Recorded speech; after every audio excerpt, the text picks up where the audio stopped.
Boxing was once so brutal that it didn't even have a time limit. More than 2,500 years ago in ancient Greece, it was known as pygmachia and had already become an Olympic sport. But it looked nothing like modern boxing. There were no rounds, no weight classes, no scorecards. Two fighters stood under the sun and kept punching until one collapsed or raised a finger in surrender. Serious injuries were common, and some fights even ended in death.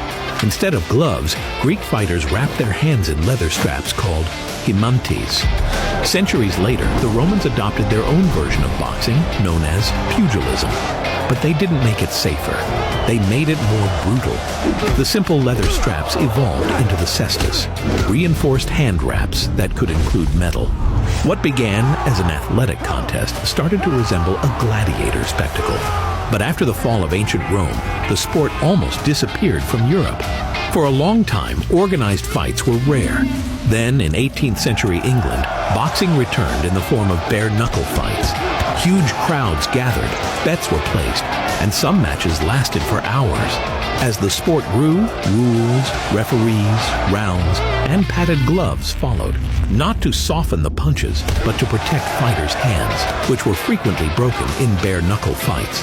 And over time, one of history's most brutal competitions became what many now call the noble art.